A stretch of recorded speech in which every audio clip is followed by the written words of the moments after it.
down with the great,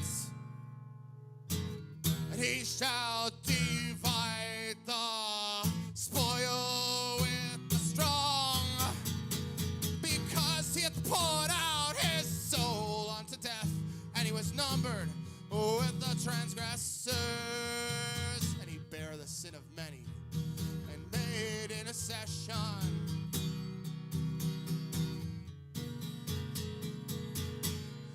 for the transgressors.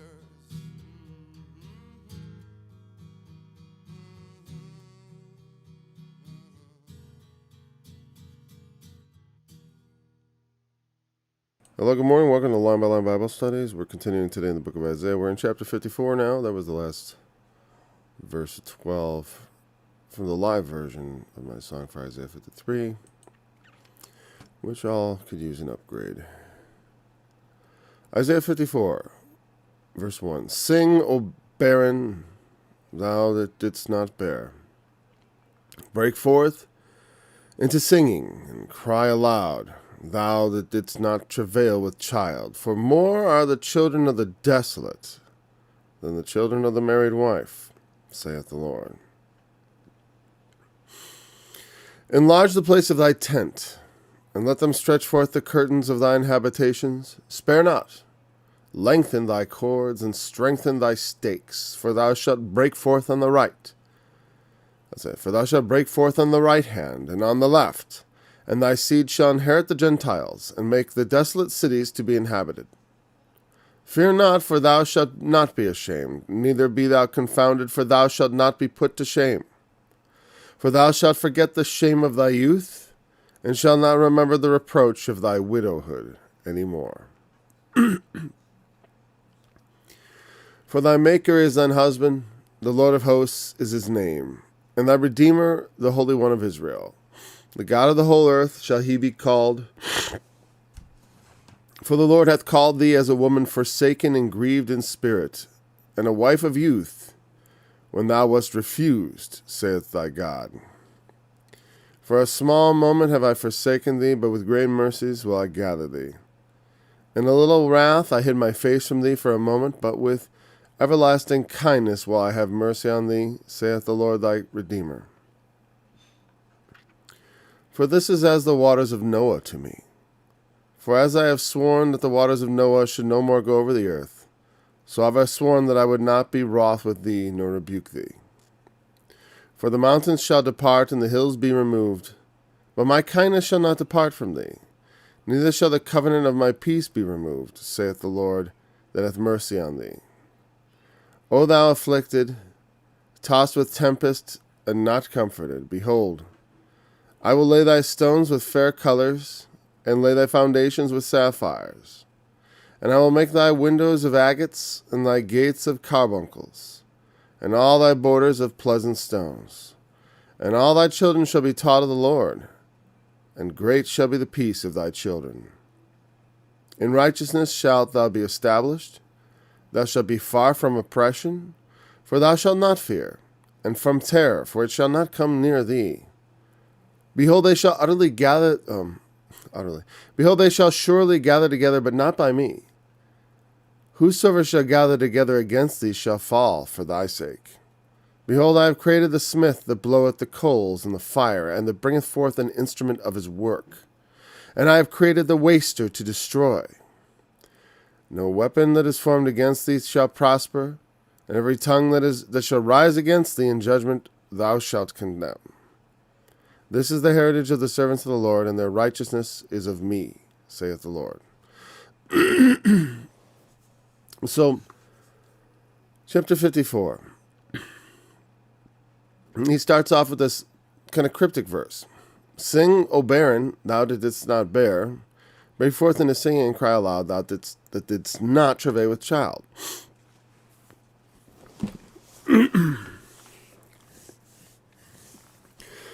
I suppose it's just easy to assert, just to say what I think the necessary thoughts here are. First of all, I would, the idea of, like I said, the pregnancy analogy is used in both a positive and negative sense. In the book of Revelation, there is a woman travailing to give birth. And that's a good one. That is a picture of the woman that is the bride of Christ, essentially. And here, though, it says the married wife, the children of the desolate are more than the children of the married wife. But this is kind of a parable, because that doesn't make sense, right? The desolate person should have no children because they're desolate. That's the meaning of the word. The married wife is likely to have children because she's married and she has a husband. Desolate. We're talking about barren. You know what I mean? And did not have child. Someone who was barren, not with child. That did not travail with child. And then it goes on to promise, larger states. You're gonna, sorry. And what it does bring to mind, but since it's a reversal, since it's saying what is normally good is bad and what is normally bad is good, it's normally good to be fertile, and it's normally bad to be barren. Sarah was barren, right? That was one of the things it said about Sarah in the book of Genesis. She was barren. And that was why they didn't have any children. But when God promised a child through Sarah, eventually she conceived, but she was very old. In prophecy, I'll look up a precise verse because I want to just give it to you. You're probably already thinking of it. It shall come upon them as travail upon a woman with child. Right? Yeah. Travail. One of the reasons I stick with the King James is I know I'll find my verses. 1 Thessalonians 5:3. Right? For when they shall say peace and safety, then sudden destruction cometh upon them, as travail upon a woman with child, and they shall not escape. What this verse to me represents speaking of the truth concerning the deception that comes, not just in the end times, but of course Isaiah also. Because the idea of, remember, we've talked about this idea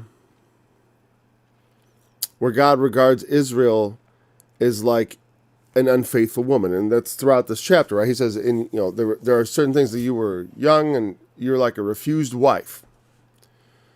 Like a wife of youth when thou wast refused.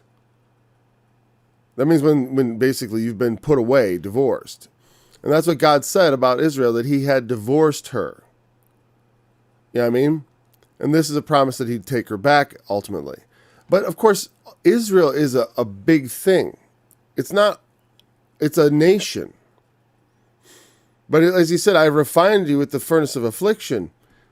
In the captivities and in the wars, many of them died. And so the price was sort of paid. But those that travail with child, in this context, are those who have taken part in the sin of the time. Like for that, for them it might be the idolatry, because the idolatry is usually the adultery, is what's the adultery is standing in for. It's for their going after other gods. And of course, the ultimate adultery in the book of Revelation is the Antichrist. That's why the Mystery Babylon is a great whore. She is the one who says, I sit a queen and am no widow, and shall see no sorrow. She is under the impression that she's established and that her children will be, and all that. And but she is exposed as someone who has whored themselves out in the end. And her children there's no future for her children. They're all cut off. And that's what I was talking about Jerusalem before, when I was talking about the evil aspect of Jerusalem and the idolatry and the wickedness. All her children are cut off. The sons that you raised up, none of them are around. See, she had prostituted herself to other gods, and therefore her sons were destroyed. And so the woman who married someone other than the Lord is desolate. But those who remain faithful to God, though they are less numerous. I mean, there's the meaning, I'm not God's wife. All of us who are faithful to Christ are his wife in that analogy, right? And we are espoused, as Paul said, I've espoused you to one husband, that I may present you a chaste virgin to Christ. That's 2 Thessalonians chapter, was it 10? I'm not 2 Thessalonians, I'm sorry, 2 Corinthians. Was that 10? 10 Corinthians? I don't need to, I can just go there. I think it's 11, actually. Isn't it 11? That's how it is. Let's make sure I got that verse right for you. Corinthians 11. Yeah, I think it's 11. Yeah, it's 11. And it's particularly verse 11, 12. Yeah. The verse in particular. No, it's down here.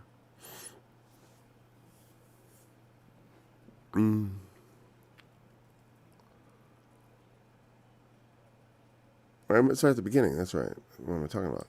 That's verse 2. Okay. Yeah, I'm jealous of you with a godly jealousy. For I have espoused you to one husband, that I may present you as a chaste virgin to Christ. Here comes the verse about Eve that drives people insane, because I think it means she was literally seduced. But as I talk about in my teaching on the serpent seed, which you can find on oraclesofgod.org, right? And, that's not really the subject right now, so we're not going to get detoured. But if anyone wants to explore that or thinks I'm passing that verse by, you can look at oraclesofgod.org, the studies page, and right there, I think it was number like study 4, right? 3. The seed of the serpent. It's a 2-hour study. I go through everything you would possibly want to talk about when regards that. As far as I cover all the verses. For the most part, I guess. I don't want to be too boastful about that. All right, so thou that didst not travail with child, for more are the children of the desolate. And so that's the idea is that when God's judgment falls, the married wife who has married herself to idolatry, to Satan, to sin, who has married herself to all these things and not been faithful to God, she's found to have, there's no children, no future. I mean, that woman represents all those people. The unfaithful. And the faithful is represented by the other woman. And now she, when Mystery Babylon in Revelation says, I sit a queen and am no widow, and shall see no sorrow, that's almost a taunt for the children of God. Because our Christ is supposedly enthroned, right? He reigns, but we does it appear like we reign? And it's certain it certainly won't appear that we reign in the reign of Antichrist. We'll be the bottom under everyone's boots. And so, we will seem desolate. We're not sitting a queen. The unfaithful are sitting a queen. We look like a widow. Our God is dead. Whatever we're still hanging on to, it's never coming, they'll say. And we have God here. We are married to the true Christ, who's actually Satan. Okay, they don't know that. They don't know that. Some of them may know that. When I think about like the things like we've been seeing the past year, like with the mask mandates and now the vax mandates, the degree to which some people are absolutely hypnotized. They're true believers in the masks and all that stuff. I can tell because they do it privately. If you see someone wearing a mask in a car, they're truly hypnotized as to the danger of this. I don't even think it's virtue signaling anymore. It can't possibly be. Well, it could be in some way. Well, some people are virtue signaling. See, that's another percent of the people. There's a large portion of people that are just doing it to get along because it's too socially awkward to object. It's too socially awkward to be like, hey, can we stop this? And there's a small portion of people on the other end who are absolutely against it. Well, as I observe that behavior, it makes me think people would worship Satan knowing it's Satan. If I figure, God will understand or something, I don't know what. It's too embarrassing to resist Satan, is what they'll say. It's too socially awkward. Can you imagine going to hell because it was too socially awkward for you? That's pretty that's like top cowardice is my, and that shows how cowardly people are. I mean, and here's the thing. I say that knowing my own level of cowardice. I mean, I don't consider myself the bravest person in the world, all right? That's why I feel almost, that's why I am a bit annoyed with people, because I don't think it's that hard. And maybe I'm braver than I think. I don't think I am, though, honestly. I've never shown myself to be particularly brave. So, I don't know.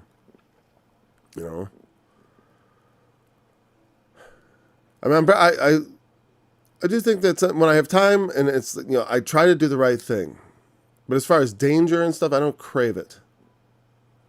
I don't like it at all, actually, to tell you the truth. I don't like to put myself in danger or my family members or anybody. And so I think about that kind of thing, like, I don't know. What are the consequences of not wearing a mask? Oh, they might throw me out of the store. I guess I don't have social fears. That's what it is. Because I fear, socially I'm brave because I burned all my bridges long ago. I don't care. You know what I mean? I don't, that's what it is. I'm not brave. I'm just socially careless. Still. But I think about my fellow humans that will, for social reasons, just violate their consciousness. I guess it disgusts me on some level. I don't think it's, maybe, it's like, it's a particular kind of bravery. I mean, you can be the kind of guy who would charge into bullets, which I don't know. I've never charged into bullets. And so I don't know if I have that level of, I'm not going to say, oh, yeah, you could totally do it. There are people who could charge into bullets, but they could not go to Walmart without a mask on. Because it's just a different kind of thing, I guess. So I shouldn't, I'm sure I discussed them. Whatever. But I'm telling you, if you're not aware of your weaknesses, they can hurt you badly. Especially when, like I said, you got social weaknesses, the mark of the beast is going to be a problem for you. Think about that. Pray about it. If you can't run with the footman, then you got to start getting on the treadmill, man. Get some kind of, and start working on that. That's a problem. This whole thing should be a wake-up call for every Christian to say, like, wow, I would totally take the mark of the beast, so I should start praying and working on that, because I'm ready. I'm ready to just be socially pressured. It's like Peter denying Christ. It was mostly social pressure. You know him, surely. It was really a social pressure moment. I think if someone had just pointed a spear at him, he probably would have whipped out his sword and started fighting. As he did earlier, he was brave enough to defend the Lord. But when it was in that time when the Lord was being arrested, he just wanted to follow. Just wanted, not ready for it. And they're like, surely you're with him. You're a Galilean. Your speech betrays you. You talk like a hick.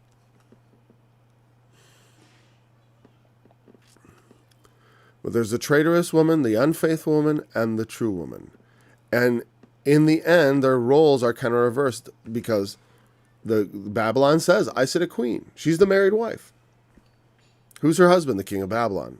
Who's the king of Babylon? Read chapter 14. Lucifer, son of the morning. I say that advisedly because Lucifer is not in the Hebrew. It's Hillel ben Shakar, bright star, son of the dawn. It is a name given to the Messiah also, but he's called that because he is the false Messiah. He's the desolator. Like I said, the waster to destroy. So the children of the desolate in the end end up being more than the children. The married wife ends up with nothing. And the one who she called desolate. Because they'll look at us and they'll say, your God's forsaken you. You have no future. Because we are her children. You know what I mean? Like, I am the children. I am a child of Jerusalem, so to speak. You know what I mean? Christ is the man-child that she is laboring to bring forth. But it's also the Christ child in each of us. And if that sounds weird, you need to pay attention when you're reading your New Testament. Because we are born again. And made after the image of him that hath created us. And the idea is that through that rebirth, we grow up into Christ, as Paul, that's the analogy that's used in the New Testament. Grow up into Christ. What's that verse? I should memorize that verse number. Grow up into Christ. Grow up. Let's just try grow up. How many times does it say in the Bible? Grow up. Not row up. Grow up. There's 27 verses to choose from. That'll be easy. It's Ephesians 4:15. And the reason I don't quote it very often, I see now, is because it has a pronoun in place. But speaking the truth in love may grow up into him in all things, which is the head, even Christ. We're supposed to grow up into the measure of the stature of the fullness of Christ is another verse. I'm not going to look up all those things. These should be things you're familiar with.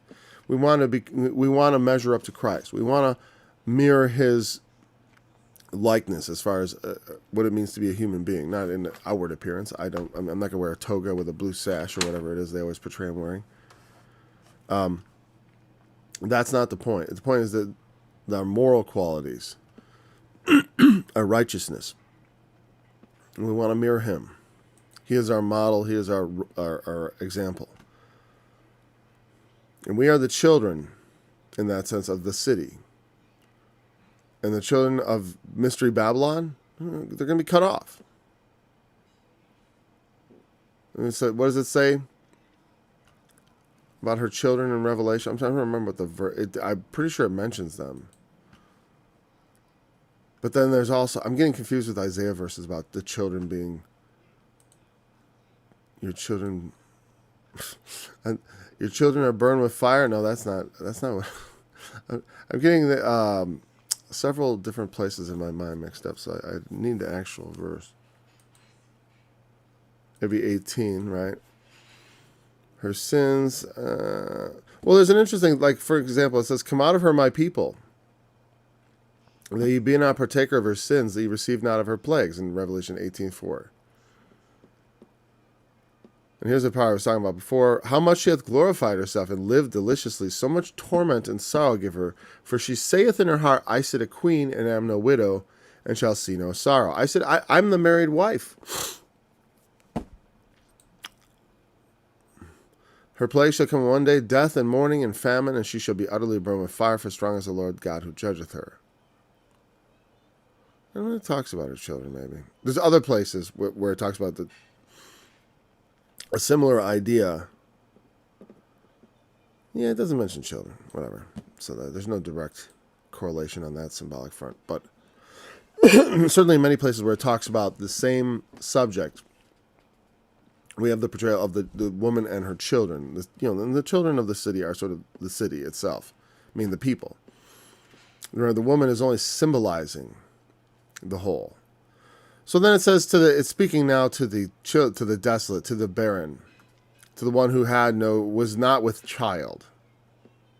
Again, that reminds me of Mark 13. The original person I studied with, Arnold Murray, would talk about certain things. And I don't want to talk about Arnold Murray. Of course, everyone knows I have on my website a whole section dedicated to why I don't agree with a ton of his teachings. And I don't even know if I agree with this one. But it says, woe to them that are with child, and to them that give suck in those days. In Mark 13 and Matthew 24, talking about the time when Jesus returns. And it's, I generally, because of the violence of those times, it's easy to understand why you wouldn't want to have a child at that time. But if he was talking symbolically, which he very well may have been, and which Arnold Murray, I'm just crediting him with teaching me this because it's not something I came up with on my own. Well, as far as the idea that, woe to them that are with child and them that give suck in those days, refers rather to the idea that they have been seduced by Satan, as we read in 2 Corinthians chapter 11, right? That you might be seduced spiritually, but if you're seduced spiritually, and it's a kind of sexual analogy, you can become impregnated spiritually. I mean, you have a child growing up in you, but it's not Christ. It's the child of Satan, and it's you. It's you, the child of Satan, who has taken Satan into your bosom in the time of the end. They will have taken the dragon, they will have taken his mark, they will have loved, adored him, and become impregnated by him. And those who do not, those who resist, are the barren. Those who have no what's wrong with you? Must be something wrong with you. Because you're not forming Satan in you like you should be. Now, they don't see that you've almost completely filled up the image of Christ. Because that's, like I said, the reversal on this verse is a sort of parable or a mockery of their perceptions. The one who is married and accepted the enemy as her husband is going to have everything taken away from her. Whereas the woman that resisted and stayed faithful to her absent Lord, the barren one, who did not travail with child at the end, anyways, there is a travail spoken of, but she brings forth her man child, and he was caught up to heaven. That's Jesus caught up to heaven.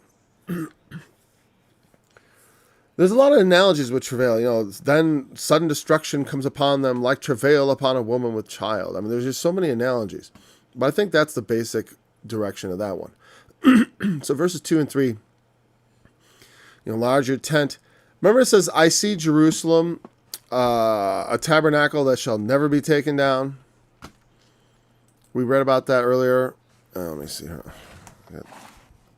Jerusalem tabernacle.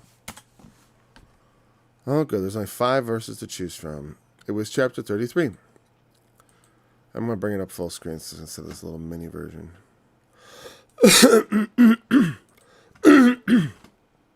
Here we go. Okay. Mosaic 33. Look upon Zion. 20. The city of our solemnities. Thine eyes shall see Jerusalem, a quiet habitation, a tabernacle that shall not be taken down. Not one of the stakes thereof shall ever be removed, neither shall any of the cords thereof be broken. But there the glorious Lord, it's a vision of holy Jerusalem, sacred of Jerusalem, heavenly, perfect. It's a tent, though. You know what I mean? It's not. The reason he uses that tabernacle tent because it represents something spiritual. The spiritual aspect of what Jerusalem symbolizes. It is the city of God, and it is inhabited by the people of God. And so he's saying when you're being mocked as barren and stuff, hey, look up, for your redemption draweth nigh. Get ready to spread out your tent. Get ready to stretch forth the curtains of your habitations. Spare not. Get as much material as you can. Get longer cords, longer ropes. You're going to need longer because the tent's going to get bigger. You need bigger stakes because there's going to be so much of you. Because ultimately, like it says, whence came these children, and all that. In the resurrection, the city will be populated suddenly with millions. I mean, it must be, unless I'm out of my mind. There aren't millions redeemed? Billions? I hope billions. But we know billions will be lost, and hopefully billions can be saved. Oh, the Lord is good. He's generous because he doesn't need to save any of us. That's the main thing we got to understand, is that God doesn't need to save one human being to still be good and righteous and all that. It's like our salvation is not required. God doesn't need to do it. He doesn't have to do this, He didn't have to go to the cross. I mean, the Lord Jesus did what the Father will, but the Father didn't have to will it. That's what I don't like about the people portraying it like God cleaning up messes and stuff. Like he's always reacting. There's a determined counsel and foreknowledge that goes into God's plan.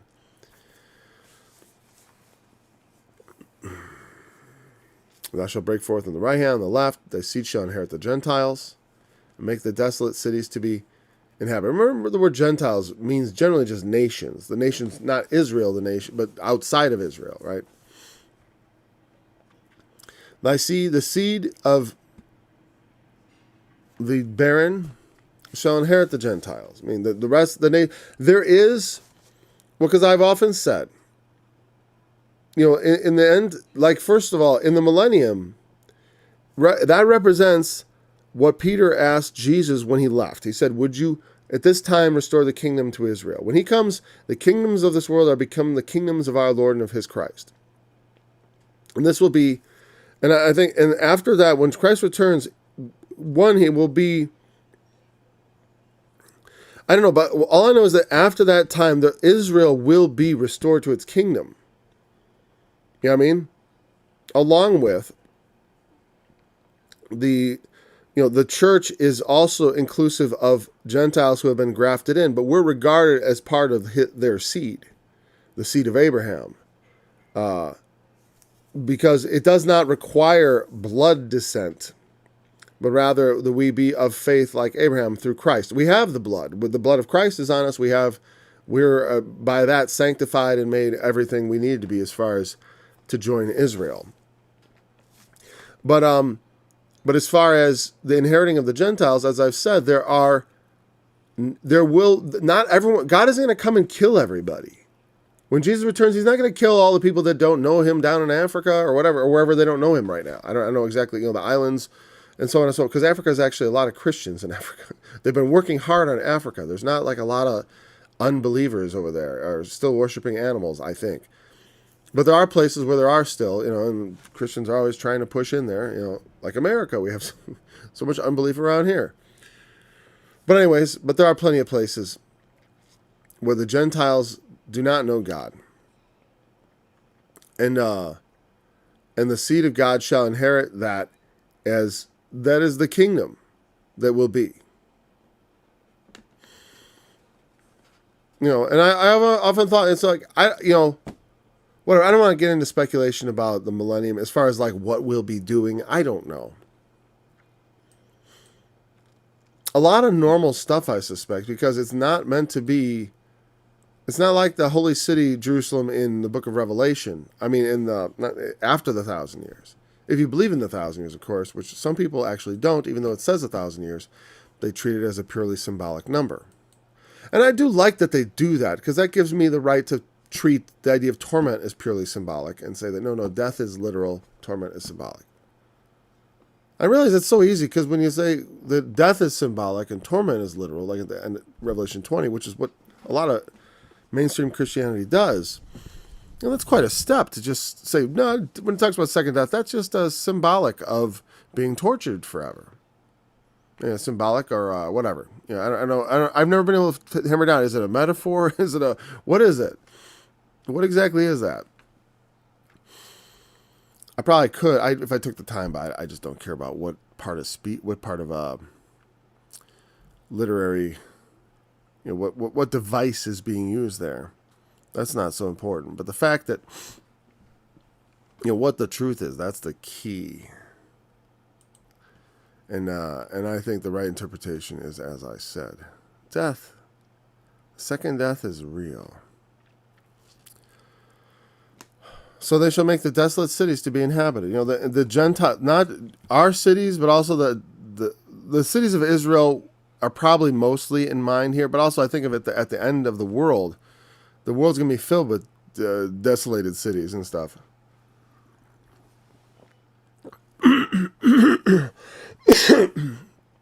I know we're gonna, how this is all going to come about. But that's the promise, that the world will not have an end like that. The world is going to be rocked to and fro. The world shall reel to and fro like a drunkard. Men's hearts shall fail them for fear and for looking after those things which are going to come upon the earth. But the earth is going to endure, and life will go on, and God's kingdom will be established on this planet. So it's going to make it. For thy maker is thine husband. See, now the married wife is someone else, but you, the barren, the maker is your husband. The God of hosts is his name, and the Redeemer, the Holy One of Israel. The God of the whole earth shall he be called. For the Lord hath called thee as a woman forsaken and grieved in spirit, and a wife of youth when thou wast refused, saith thy God. And there's an analogy slightly differing now. Because he calls you, because again, Israel is not the church as far as the history. And this history is a little different. The part about being refused is referring to how Israel was a wife of youth. I mean, he married her young, in her youth, whatever, a young wife that was then refused. Or which means a man could refuse a wife for several reasons. Jesus mentioned one, which is fornication. That a man, he said, hey, whoever shall put his wife away, saving for the cause of fornication. Say fornication, doesn't he mean adultery? You know what I mean? Because adultery would be another reason. That was already provided. Adultery is cause for divorce. It can be. It doesn't. It's not required. Just like with the writing a bill of divorce, he said Moses required. He's like, Moses didn't require nothing. He gave that to you because of the hardness of your hearts. Because you gotta let people divorce. Because if they don't, they'll kill each other. There's no other. You mean till death do us part? Well, I really want to part, and so people should be allowed to divorce, but it's always wrong. I mean, it's just like a lot of things we allow people to do that are wrong, but we have to allow them to do it because forbidding it, like things like alcohol, they should legalize drugs too, because even though it's terrible and bad for people, the consequences of the enforcement of that rule are too great. We have all kinds of cartels and stuff like that. It's not that there wouldn't be some sort of criminal element behind that, just like there is for prescription drugs, but it's different. For a small amount of us forsaken with great mercies will I gather. Some stuff's so dangerous though, man. I don't know what it is. It's like partly I feel like, let it go. It'd probably be safer overall for everyone. Fight it on a medical front. I've always had that opinion, and I still do. Like a lot of sin, it's got to be fought one person at a time. You can't just make it. Some things just illegal doesn't work. So when it talks about her being refused, well, like I said, fornication, not divorce. It means she had had sex before marriage. If you came and found she was not a virgin, you could just put her away instant. There was instant reason. No, she wasn't a virgin. Now, I've often told people in our day, if you get married to someone and you know she's not a virgin, this doesn't apply. It only applies if you thought she was a virgin, if you were expecting a virgin. Like sometimes, like if a young couple were, we'll save ourselves for each other, and then it turns out she wasn't saving herself, or he, whatever. You could see why that kind of betrayal and that kind of deceit would not be the way you want to start off the rest of your life with someone, So, and he's saying that of Israel, that Israel was like that. She was a young wife that was refused. By him, I assume he means because she went astray and went after idols. And so he carried away her into captivity by the Assyrian. But then he took her back. But if I was going to apply that to people like us who are the church instead of to national Israel, I would say that, we are we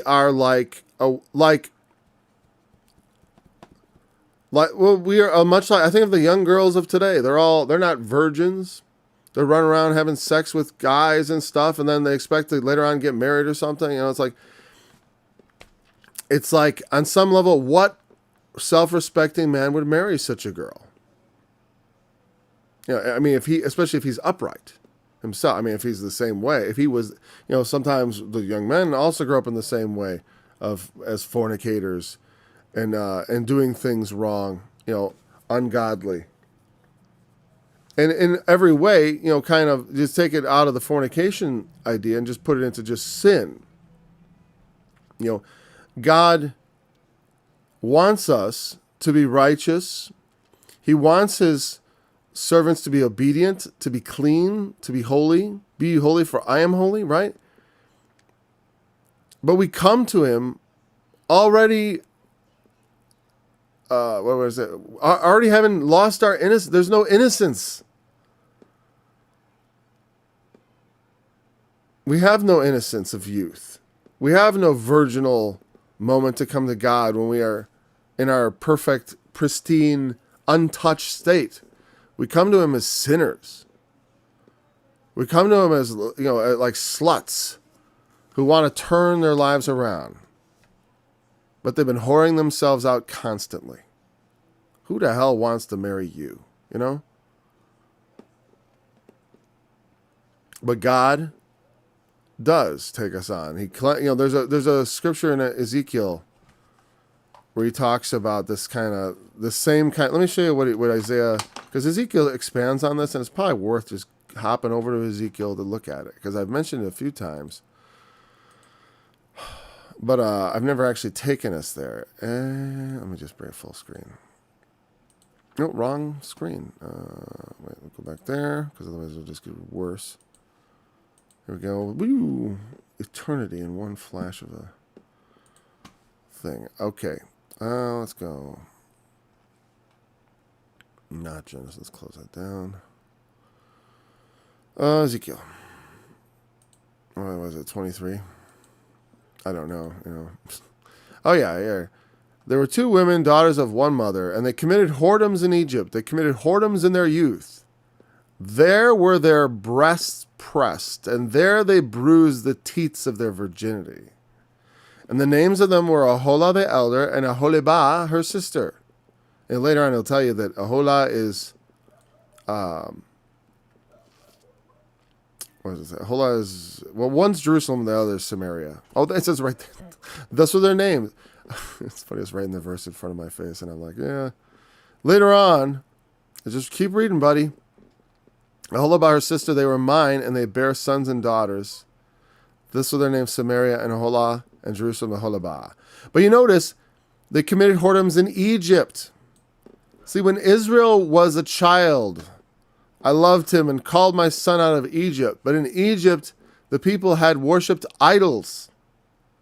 They did not worship the God of Jacob all the time, and God came and claimed them. You're mine. You were espoused to me through the covenant of Abraham, Isaac, and Jacob, your fathers. I've come to take you out of slavery and bring you into the wilderness where you may serve me. This wasn't like a optional thing. He called them. He chose them. But they'd been screwing around with other gods. They weren't pure. He didn't find the virgin. He found a wife of youth who was not exactly clean. Not exactly pure, let's say that.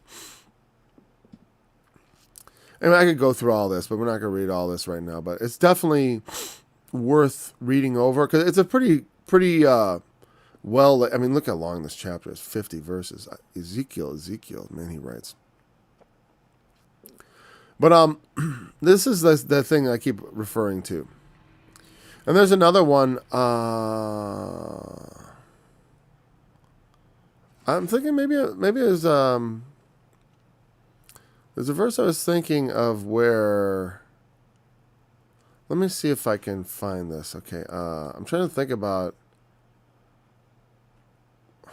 Man, I don't know. Because... That's not going to work.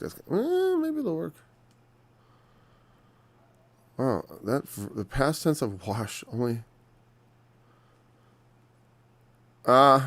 16, of course. Let's get another look at this. How God looks at this. Again, the word of the Lord came unto me, saying, Son of man, cause Jerusalem to know her abominations, and say, Thus saith the Lord God unto Jerusalem, Thy birth and thy nativity is of the land of Canaan. Thy father was an Amorite, and thy mother an Hittite. And as for thy nativity, in the day thou wast born, thy navel was not cut, neither wast thou washed in water to supple thee. Thou wast not salted at all, nor swaddled at all. None eye pitied thee to do any of these unto thee, to have compassion upon thee, but thou wast cast out in the open field, to the loathing of thy person in the day that thou wast born. He's one of those kids that just tossed into the wilderness, into the field. And when I passed by thee, and saw thee polluted in thine own blood, I said unto thee, when thou wast in thy blood, navel, not, just the navel, all that, not washed, just an unwashed baby covered in goo and blood. Yeah, I said unto thee, when thou wast in thy blood, I'm sorry, I missed it. Live. Yea, I said unto thee, when thou wast in thy blood, live. I've caused thee to multiply as the bud of the field, and thou hast increased and waxed and gray, and thou art come to excellent ornaments. Thy breasts are fashioned, and thine hair is grown, whereas thou wast naked and bare. Now when I passed by thee, I looked upon thee, and behold, thy time was a time of love, and I spread my skirt over thee, and covered thy nakedness. Yea, I swear unto thee, and entered into a covenant with thee, saith the Lord God, and thou becamest mine. I washed thee with water. I thoroughly washed away thy blood from thee, and I anointed thee with oil. I clothed thee also with broidered work and shot. It's an analogy. We're not going to go through all of it. But that whole idea of like, that at the beginning. And so that's what it's talking about here, though, much more briefly. See what I'm saying? In Isaiah, he just kind of says, a wife of youth when thou wast refused. He's alluding to all that stuff. To the idea of like being, it was rejected and just left out in the wilderness, left in the field. Like a baby just born and thrown out. And he finds the abandoned, like Jerusalem, like an abandoned baby, just in its own blood, wallowing there and not really taken care of. That's how he sees the nativity of the city. The beginning.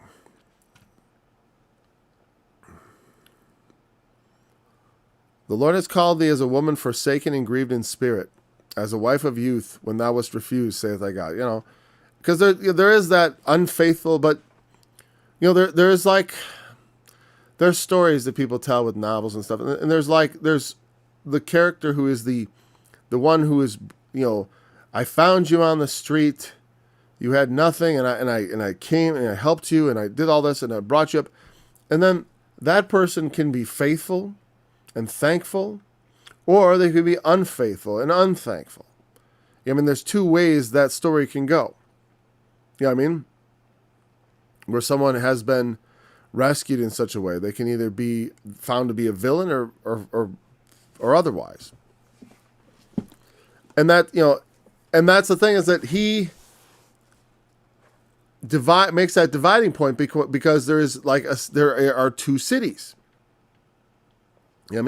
There's the Jerusalem that is, it's one city, and ultimately it's us, but it's also like, no man can serve two masters, for either he will hate the one and love the other, or cling to the one. You can't serve God and mammon.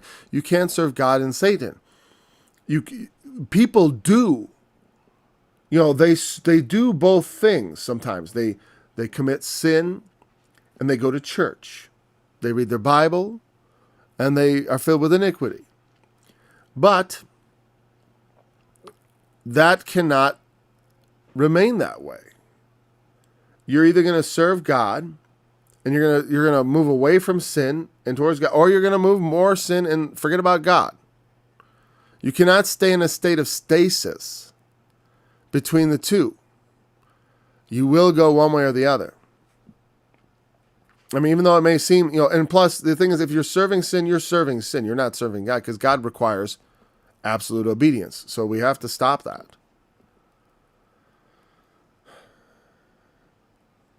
And it's not, God doesn't require it of us for salvation that we stop our sins. But as Christians, we have to consider it an obligation under Christ. We shouldn't sin. We should be mindful of that because we serve God. So it's important. Doesn't mean you lose your salvation, but we're supposed to be serving God here. If we just serve sin and not God at all, if we move entirely towards sin, and then we're unfaithful. Completely unfaithful. So, for a small moment have I forsaken thee, but with great mercies will I gather thee.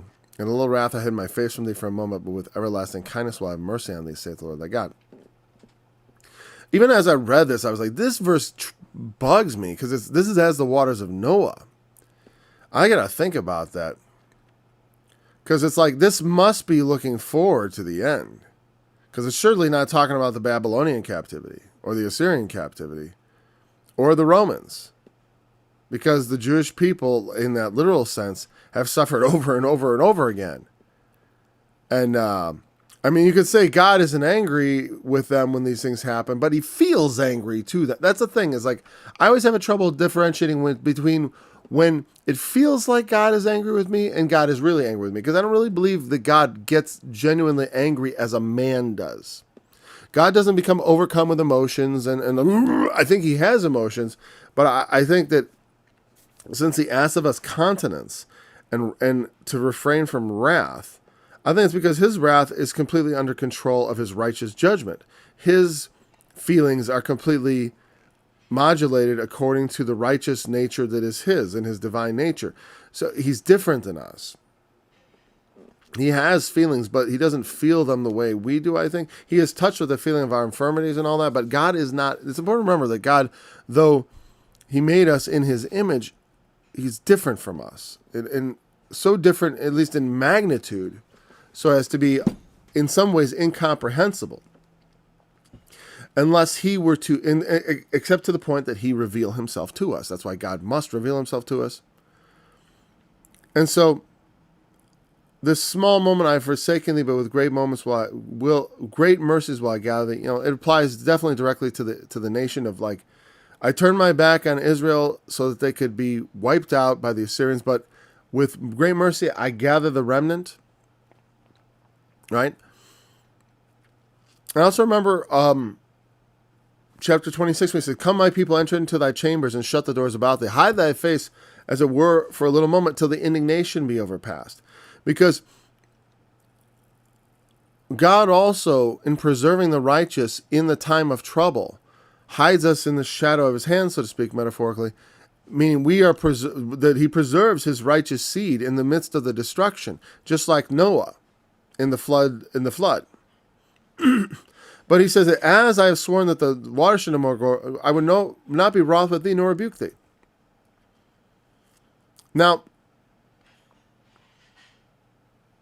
if I look at my life and whatever, my life, I don't want to talk about it. But if I look at our lives, I'm going to put it in that context. Before we know God, it's like we don't know him.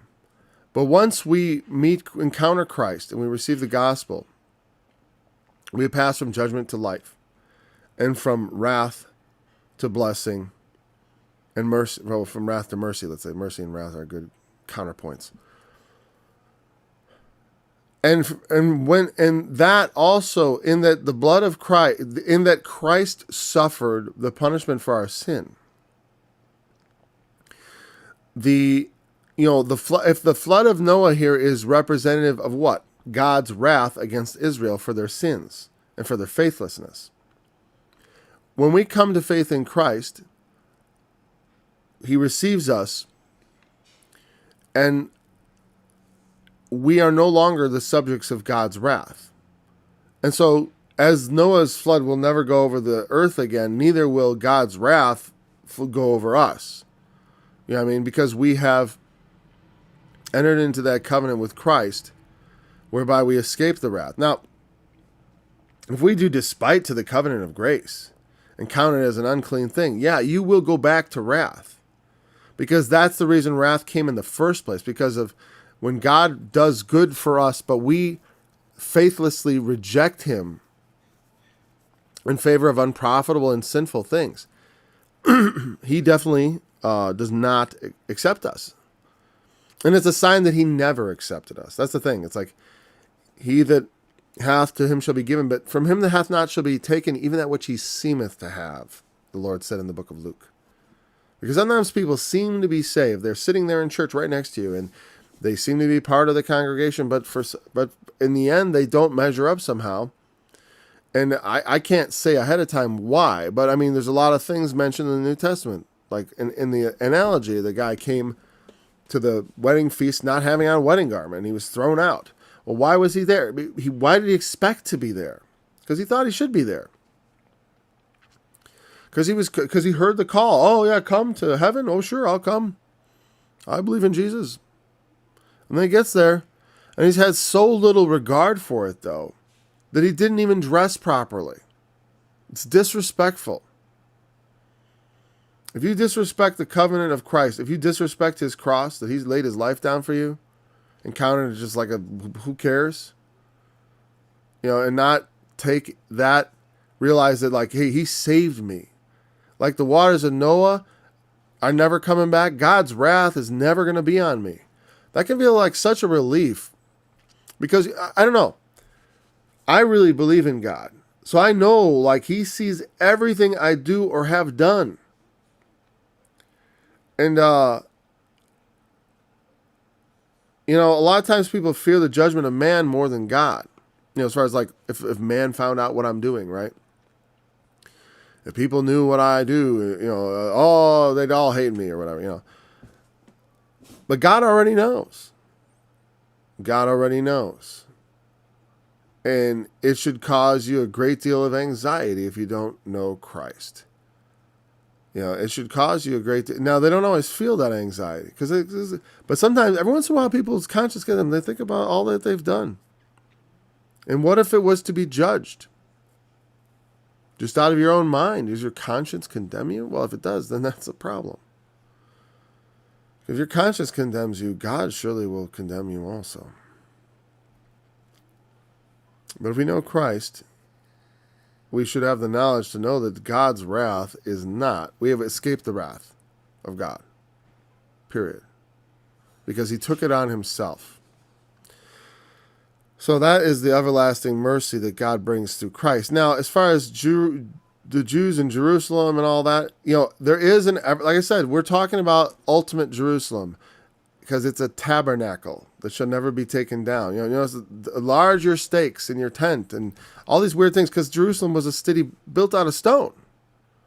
But God had always preferred the movable tabernacle of the wilderness that God used as a temple prior to the actual stone temple being built by Solomon and then later Nehemiah, the second temple, which was added to by Herod also. He had this tabernacle that he was perfectly pleased with. They could move it, but they would post at certain places. And that's where the service was done.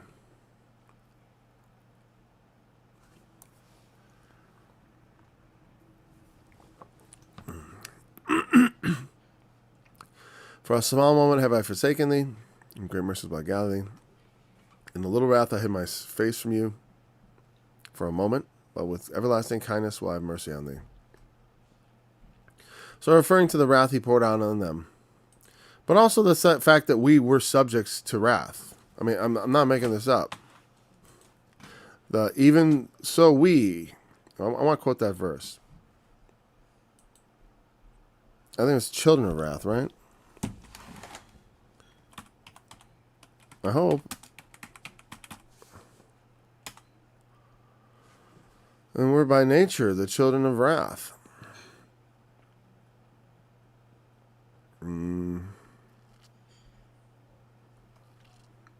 This is the one I particularly want, Ephesians 2:3.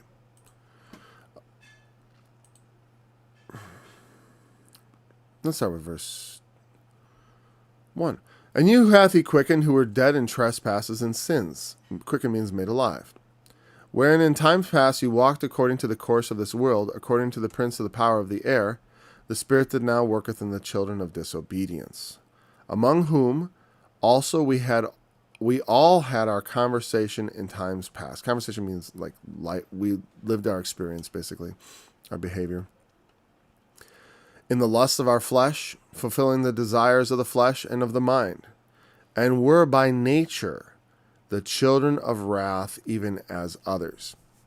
We were the children of wrath, having not known God. And then it goes on to say how Christ quickens us and, etc. I don't want to start a lesson on Ephesians, but there we go.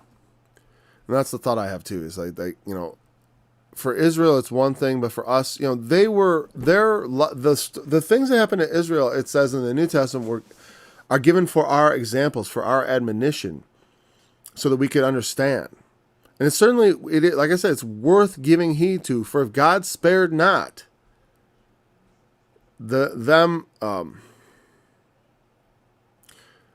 that, actually I said God spared not the angels that sinned, but those who under Moses, 1 second, I want to quote it exactly. I know what it says, but I want to give it the quote. I don't know the exact words, but something like that. He spared not. Or I forgot where I was looking for. Let me have a sip of coffee.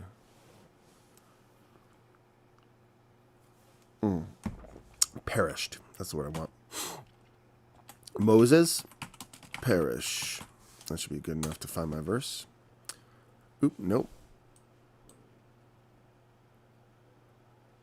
I'm going to say law parish. And he said in the New Testament. That's not what I want. Okay.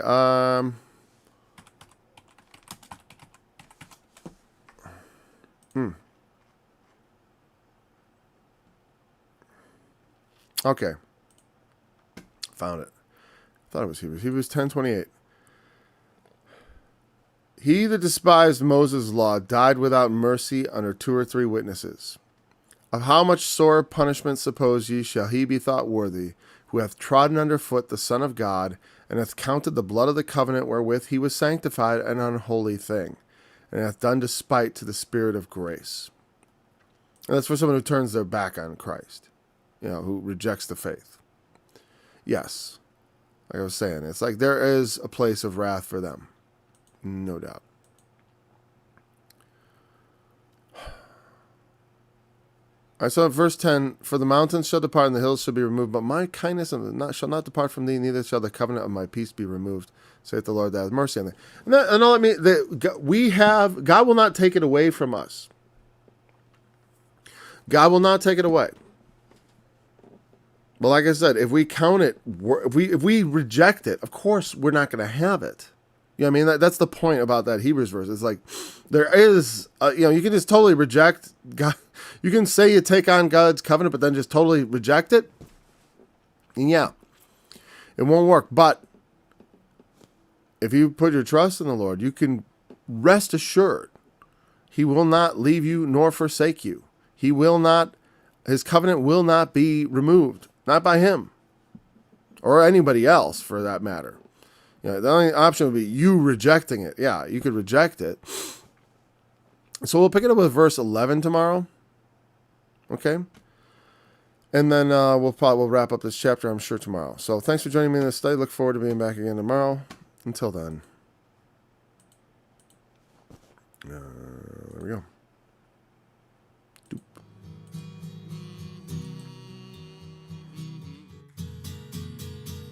Therefore I will give him a portion with the great, and he shall divide the spoil with the strong, because he hath poured out his soul unto death, and he was numbered with the transgressors, and he bare the sin of many, and made intercession